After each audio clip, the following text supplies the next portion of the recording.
The Legend of Mayon Volcano by Teresita Erastin. Long ago, along the streamline of Yawa River lays a kingdom named Brawist. It is reigned by a generous and intelligent king, King Makusog. His only daughter was called Daragang Magayon, beautiful maiden, because of the exceptional beauty that she possessed. Because of her beauty, all the men in their kingdom, as well as in the neighboring kingdoms, dreamed to have her heart. It has been a hobby of Daragang Magayon to secretly take a bath in the Yawa River every morning at the break of dawn. It was one morning when a traveler from the faraway kingdom of Laguna accidentally saw her secret ritual. He was a young man named Ulap. Ulap was instantly hypnotized by her beauty. He was not contented in being a secret admirer, so he eventually decided to come out of his hiding place and introduce himself to the maiden. Daragang Magayon, startled by this revelation, started to come to her feet and run away. But as fate may have dictated, she was tripped by a mossy stone and was about to be drawn away by the river current when Ulap grabbed her arm. Not for long, the two became inseparable lovers and their relationship was happily blessed by King Makusog.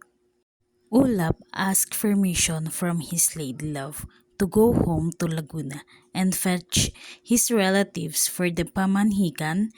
He was away for 2 months. Meanwhile, the news of the soon-to-be wedding spread like fire in the nearby kingdoms, including the kingdom of Iraya, which is reigned by Patugo. This news enraged him and brought back the pain incurred by Daragang Magayon's refusal of his proposal. He convinced his people to set a battle against the kingdom of Rawist by telling them that Daragang Magayon's marriage to a foreign man is an insult to their maleness.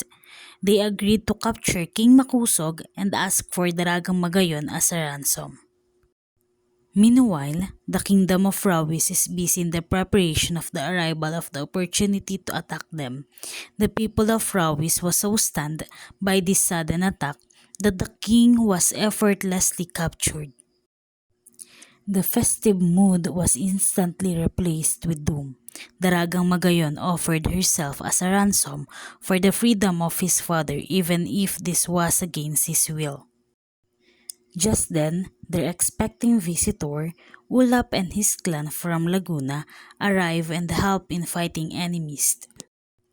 If you are the real men, fight with them. Do not use your power in terrorizing ladies and old men, Ulap exclaimed.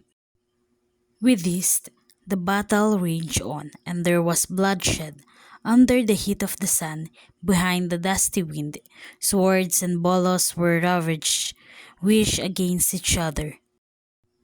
Daraga Magayon's heart beated outrageously because of the suspense brought about by the battle.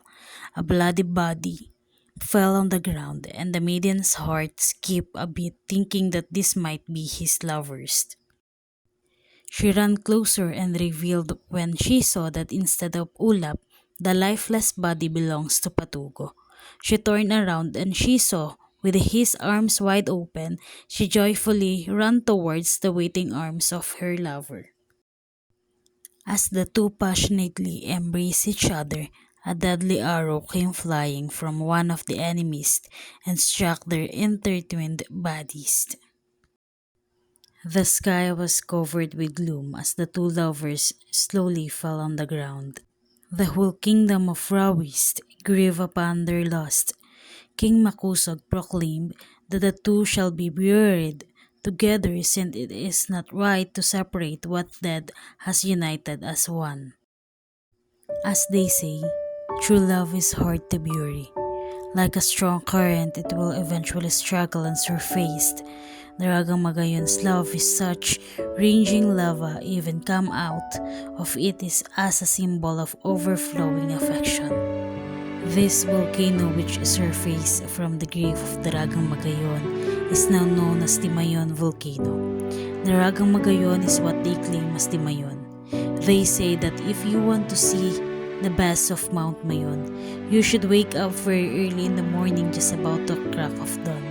By then, you will see the perfect shape of the volcano, but as time passes, clouds will cover the slopes from the view.